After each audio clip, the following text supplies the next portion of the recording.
Una semana más y un comentario más de mercado desde tu canal de bolsa Brújula de Mercado en colaboración con el blog financiero investing.com y con la web de formación bolsaschool.com. Esta semana en portada Mario Draghi, George Soros y el Bitcoin ardiendo, ¿vale? Bueno, vamos a ir directamente al menú, al índice de contenido para esta semana y comentaremos Soros contraataca con nuevos fondos anti-Brexit. También comentaremos los economistas del ala derecha de UK, de Reino Unido, sugieren golpear comercialmente Europa, presionar comercialmente Europa para conseguir un mejor acuerdo dentro del Brexit. Draghi especula con que los bancos de Europa pueden poseer reservas de Bitcoin en el futuro. Magnífico y bombazo increíble que a lo mejor se te ha pasado por alto o que no has leído durante la semana anterior. Una noticia sigilosa, por decirlo de algún modo. Regulación, el principio o el fin. Aquí voy a hacer alusión a un artículo buenísimo que leí de otra bloguera, de otra comentarista de investing.com, que me pareció una auténtica pasada de lo bien que estaba elaborado, el detalle que incluía, y que os he sintetizado en este vídeo reporte por si acaso te lo habías perdido la semana pasada ese artículo publicado, ¿vale? Muy bueno sobre regulación, insisto. Y luego, por supuesto, para terminar, Estados Unidos, números para entender el sistema monetario actual. Lo que voy a enseñaros es la evolución que ha tenido la Reserva Federal, la evolución que ha tenido el oro, el petróleo, la evolución que ha tenido la deuda norteamericana, que está en momentos clave, fundamentales, rompiendo una tendencia bajista que duraba años, ¿vale? Así que como verás, este vídeo reporte, este análisis semanal, esta visión de mercado de la semana que iniciamos ahora, segunda semana de febrero, viene a darte pues un poco de todo, un poco de esto de Brexit, un poco de Europa, un poco también de aquellas novedades, cómo se entrelaza la política monetaria, que es la que mueve el dinero y los flujos de mercado en los mercados financieros, los flujos de dinero, perdón, en los mercados financieros, cómo se entrelaza con las criptodivisas que cada vez están más presentes. Por eso dije e insisto, mi apuesta es que el Bitcoin tiene mucho recorrido a futuro. Habéis visto los vídeos que subí la semana anterior. Y por cierto, si no los has visto, echa un vistazo a los vídeos de las semanas anteriores para comprender un poco mejor de qué estamos hablando. Y suscríbete al canal porque eres nuevo entonces, ¿vale? Venga, empezamos. Soros y el anti-Brexit. George Soros mueve ficha para desafiar a sus críticos por su donación de 400.000 libras al grupo pro-europeo de la campaña Best for Britain, prometiendo 100.000 libras adicionales para apoyar los esfuerzos para luchar contra el Brexit. La Open Society Foundation, OSF, del inversor multimillonario está lista para coincidir en una campaña de crowdfunding creada tras los ataques a Soros, que ya ha recaudado más de 50.000 libras desde que se reveló su apoyo el miércoles de la semana pasada. Soros, que ha entregado gran parte de su riqueza personal a OSF, dijo que su dinero estaba directamente relacionado con la campaña en su contra en la prensa de derechas, donde un artículo de Daily Telegraph lo acusaba de un plan secreto para detener el Brexit y lo describió como un rico jugador acusado de entrometerse en los asuntos de la nación. Acordaos que hace ya bastante tiempo subimos un vídeo en el que, frente a las acusaciones de el Russian Gate, las especulaciones con hackers rusos, las interferencias en el Brexit, las interferencias en las elecciones americanas, en fin, cada vez que sale un resultado democrático que no gusta al poder vigente, pues buscan algún culpable al que echarle, en este caso, las acusaciones encima. Y Rusia pues servía como un comodín para culparla de todo este tipo de males, ¿no? Que al fin y al cabo dice que no, que es a través de Twitter y de la opinión como hacían. Pero en aquel momento comentamos que había un europarlamentario bastante polémico que en su momento se levantó en el Parlamento Europeo y dijo que, bueno, si la colusión rusa y ese plan secreto para interferir en las elecciones europeas, en el Brexit, en Alemania, en Francia, en Estados Unidos, era difícil de demostrar con nombres y apellidos, no era el caso de demostrar cómo George Soros sí influía a nivel político dentro de Europa abiertamente. Y en aquel momento, en aquella charla, aquel europarlamentario sugirió que se investigase entonces qué europarlamentarios tenían relación directa con este señor, podían haber recibido fondos de él o habrían participado en alguna sociedad como era la Open Society a través de George Soros, ¿de acuerdo? Y ahí se quedó, eso no se investiga. Y por eso me ha parecido interesante comentar esto, porque vemos cómo vuelve como un boomerang a Brújula de Mercado. Es un comentario que hacíamos hace meses, de repente no íbamos tan desencaminados cuando surge aquí ya oficialmente la noticia de que efectivamente financia movimientos políticos dentro de Europa, algo que ya se sabía. Y con esto salto a la otra novedad que viene del Reino Unido y que es en relación a Europa. Tarifas chatarra para aumentar la presión sobre la Unión Europea y forzar un mejor acuerdo Brexit, dijeron los ministros. El gobierno debería presionar a la Unión Europea al diseñar planes para un escenario Brexit sin trato en el que elimine todas las tarifas comerciales sobre los bienes importados, según un grupo de economistas de derecha. La eliminación de los aranceles reduciría los precios para los consumidores y estimularía la competencia al permitir que importaciones baratas como alimentos y ropa inundasen el mercado británico, según investigadores de la Policy Exchange. La amenaza de que Reino Unido elimine las tarifas como parte de su plan de respaldo sin trato también alentaría a Bruselas a ofrecer un acuerdo comercial más favorable, dijeron los economistas. Comillas, muchos temen que la búsqueda de la liberación arancelaria unilateral reduzca las posibilidades de lograr un fuerte acuerdo comercial entre Reino Unido y la Unión Europea, escribió Warwick Lightfoot, coautor del informe de The Policy Exchange que se publicó hoy, del informe de política comercial que se publicó hoy. Bien, esto era un artículo del The Telegraph que podéis leer en más detalles si veis el enlace, y que en definitiva lo que venía a comentar este artículo era sencillamente para que entendamos bien. Reino Unido, también lo comentamos en Brújula de Mercados, las fechas posteriores al Brexit, inmediatas, a las 24 o 48 horas después de aquella votación del Brexit, creo que fue publicado un vídeo en Brújula de Mercados en este canal donde comentábamos que Reino Unido se diferenciaba del resto de Europa, o mejor dicho, de la otra parte de Europa que era Alemania, es prácticamente la voz y el motor de Europa, se diferenciaba de ellos porque Alemania era una economía exportadora mientras que Reino Unido era importadora. Y que a diferencia de Alemania, cuyo socio comercial, en el caso de Reino Unido, ocupa el tercer, el cuarto lugar como país más importante que compra más mercancía a Alemania, a diferencia de ellos, Reino Unido no le vendía más mercancía a Alemania, no estaba ni siquiera en cuarto lugar como uno de sus países vendedores, clientes, se le vendía principalmente a Estados Unidos. ¿A dónde quiero llegar con todo esto? A que Reino Unido, siendo una economía netamente importadora, compra a Europa. Y que si se le dificultasen las negociaciones sobre el Brexit con Europa, a pesar de que nos traten de hacer creer a través de el mass media que en realidad es Europa la que pone las condiciones, y así se maquilla por completo con los comentarios además que hacen los tecnócratas desde Bruselas hacia los políticos británicos, en realidad una economía como la de Reino Unido, por no mencionar los datos macro de Reino Unido, que son bastante mejores que la media de Europa, una economía como la de Reino Unido compra a Europa. Y si compra Europa, quizá de verse muy acorralada, la economía británica podría decir, bueno, pues ¿sabes qué? Se acabó el acuerdo europeo. Si no hay acuerdo europeo, si no hay lazos comerciales con Europa, ¿quién sale realmente perjudicado? ¿Yo, que compro principalmente productos Europa, o Europa, que principalmente me los vende? Si empieza a comprar al extranjero, es decir, reduce los aranceles y abren el mercado afuera, entonces, efectivamente, Europa se vería desprovista de una buena entrada de dinero, ¿verdad? Y con eso paso al siguiente comentario. Los bancos europeos pronto podrían tener bitcoins, admite el presidente del BCE. Al pronunciar la declaración de apertura y los comentarios finales en una reunión del Parlamento Europeo esta semana, el presidente del Banco Central Europeo, Mario Draghi, intervino sobre el tema de las criptomonedas que hace referencia a sus discusiones por otros oradores durante la reunión. El jefe del BCE reveló que la autoridad no había observado ninguna tendencia actual de los bancos europeos con criptomonedas. Más eficientemente, las instituciones financieras de la Unión Europea muestran un apetito limitado por las monedas digitales como el Bitcoin, dijo, agregando que este es el caso actual a pesar del mayor interés público y el apetito de las criptomonedas.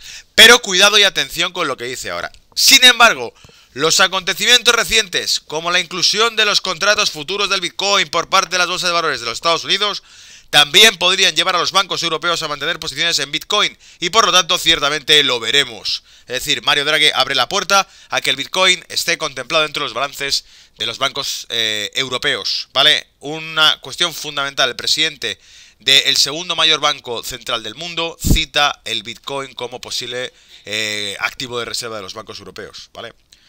Artículo, atención, de Tancel Akhtar. Buenísimo artículo, criptomonedas, el principio y el fin, no es el título del artículo original. El título del artículo se llamaba "Se avecina una nueva regulación de las criptomonedas, depende de dónde estés". Y aquí viene una síntesis del artículo, me pareció buenísimo y que creo que la audiencia de Brújula de Mercados no debía perderse, ¿vale? Este martes pasado, la Comisión de Comercio y de Futuros de Materias Primas de Estados Unidos hablaba de la regulación de las criptomonedas. El presidente de la comisión, J. Christopher Giancarlo, ha dado esperanza incluso a los más fervientes entusiastas de las criptomonedas. Dijo: "Le debemos a esta nueva generación respetar su interés en esta nueva tecnología abordando su regulación con detenimiento". El gobierno de Singapur, durante unas declaraciones públicas el lunes pasado, indicó su deseo de seguir ofreciendo un entorno permisivo tanto para el comercio de criptomonedas como para la innovación de blockchain. Lo mismo ocurre en Suiza. El ministro de Economía del país europeo comunicó a la prensa hace poco que Suiza quiere ser criptonación. El doctor Jeppe R. Stockholm, un abogado danés afincado en Zúrich especializado en derecho de las criptomonedas, señala: en el cantón de Zug se permite los criptopagos para servicios públicos, incluyendo billetes de tren y autobús.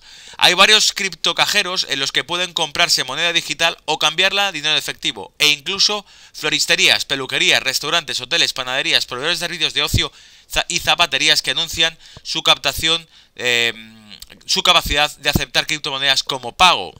Sin embargo, advierte que todavía no hay un enfoque uniforme compartido por los estados para gestionar las cuestiones jurídicas relacionadas con las criptomonedas, ni existen normas internacionales. Es decir, un caso ya real de una región de Zúrich, cercana a Zúrich en Suiza, en el que se aceptan como forma de pago frecuente, ¿vale? Y de aquí pasamos al otro extremo.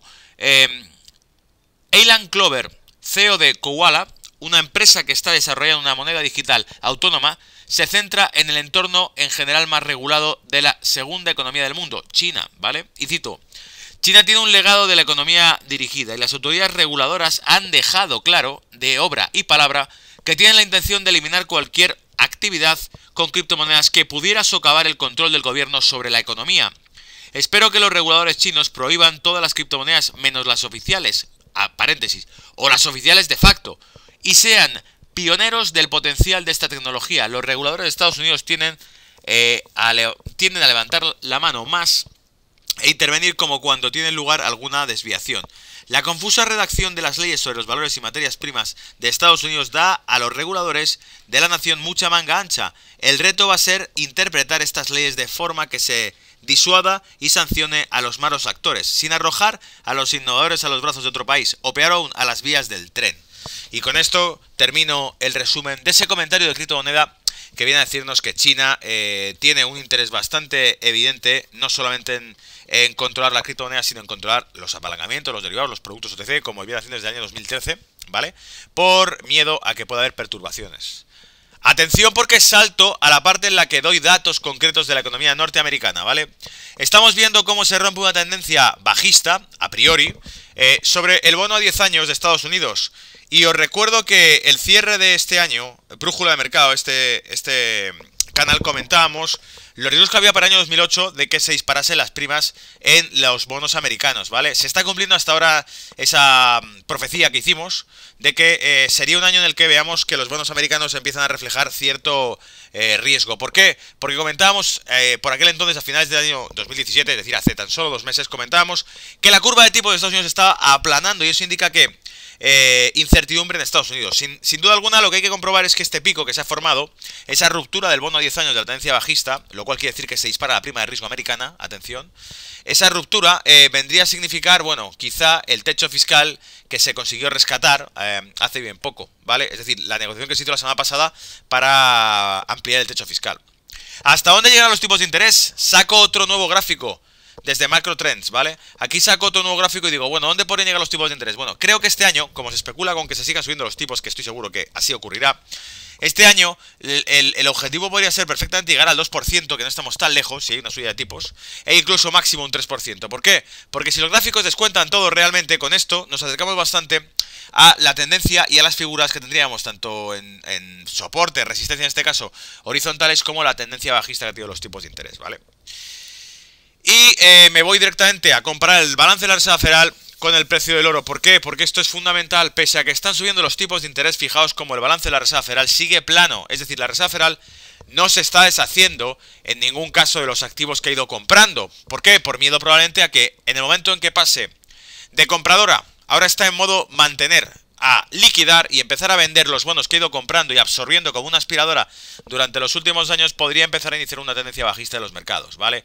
Mientras eso no ocurra, fijaos como en realidad el balance de la Reserva Federal va a la par del oro, y lo que tenemos aquí es una distorsión en la que, por alguna razón, desde el año, sabemos cuál es la razón obviamente, desde el año 2013, cuando la Reserva Federal empieza a desmantelar la QE, el oro cae porque los mercados se quedan más o menos estables. En realidad esto es la intervención del euro. Por eso lo que decimos es que el oro se cae directamente porque el euro empieza a absorber parte del factor refugio que tenía, en este caso, el dólar. Cuando Mario Draghi anunció este año la intervención de la compra de bonos del BCE, cayeron las primas de riesgo de Europa, se estabilizaron los bonos de Europa, las primas de riesgo de Europa y los índices como el IBEX 35 o el índice italiano subieron como la espuma. Por eso lo que vemos es que en realidad la caída del oro reflejó que en realidad ya no funcionaba como refugio, sino que el dólar se iba a fortalecer por la retirada de QE y el euro al mismo tiempo se estabilizaba, ¿vale? Se perdió el patrón dólar y el origen de todos los males. Fijaos cómo hasta los años 70, hasta que realmente se desmantela el patrón dólar, tenemos estable por completo la evolución que tiene. En este caso tenéis en azul el oro y en amarillo, o en naranja mejor dicho, el precio del West Texas, del barril, ¿vale? ¿Qué quiero decir con esto? Quiero decir cómo iban a la par las materias primas hasta que los 33 dólares por cada onza de oro se desvincularon y entonces el dólar empezó a fluctuar y con ello generó una distorsión en todas las materias primas, en el oro y en el propio crudo, en el maíz, en el trigo, en todo, ¿vale? Aquí empezó el terremoto cuando Nixon quitó esa conversión directa, dejó de ser la moneda mundial, ¿vale? Y para verlo más de cerca, fijaos cómo realmente la caída que tenemos, en este caso, del crudo, nos trae una subida rápida del oro. En realidad, ¿qué vemos? Que van a la par las materias primas, por lo general. Cuando el dólar cae, el oro sube porque es un activo refugio. Cuando el dólar cae, el petróleo sube porque se vende en dólares. Y si el dólar tiene menor poder adquisitivo, hay que venderlo por mayor cantidad de dólares para poder comprar lo mismo por cada barril de crudo en el mercado internacional. ¿De acuerdo? Luego, la única razón por la que vemos cómo el crudo se desploma y el oro sube es realmente por la crisis del año 2008-2009. La incertidumbre me lleva a comprar oro porque los mercados se desplomaron por completo y Grecia anunció una quiebra. ¿Os acordáis, no? 2010, etcétera, 2009, Lehman Brothers. Aquel colapso lo que trajo fue un aumento de la demanda de oro como refugio y una caída del crudo, que lo tenemos aquí. Esa caída del crudo se produce realmente porque hay una recesión global que se produce justo tras 2008 y el inicio de 2009. Esa recesión global es menor demanda de hidrocarburos porque disminuye la producción industrial, hay una contracción económica, ¿vale? Pero, ceteris paribus, todo lo demás es con una economía estable. Subiendo el crudo, sube el oro, ¿vale? Y en este caso tengo el crudo muy abajo y el oro aquí arriba. Por lo tanto, creo que hay altas probabilidades de que se disminuya la descorrelación que se produjo entre el crudo y el oro, muy artificial por la vía del crudo, se provocó por la vía del crudo. Se corregirá esa disfunción y muy probablemente suba el crudo, pero es que además también el oro acabe subiendo, ¿vale? Petróleo y SP500, fijaos cómo esa correlación también me la puedo llevar al petróleo y SP500, donde puedo ver perfectamente cómo la caída que se produce, en este caso en amarillo o en naranja tenemos el SP500, me trae también toda la caída del crudo. ¿Qué quiero decir con esto? Quiero decir que el crudo soporta las subidas de la renta variable. Cuando el crudo sube, se interpreta como un dato de mayor expansión económica, mayor demanda de hidrocarburos y por lo tanto mayor expansión económica. Vendrá inflación futura, etcétera, etcétera, pero de momento el efecto inmediato ¿cuál es? Que las bolsas suben y los sectores energéticos suben aún más todavía y lo hemos demostrado también con números, ¿vale? Y bueno, eso es todo porque aquí tenemos directamente ya para la parte del reporte gráfico de estrategias semanales, ¿vale? Espero que te haya gustado, un saludo y chao.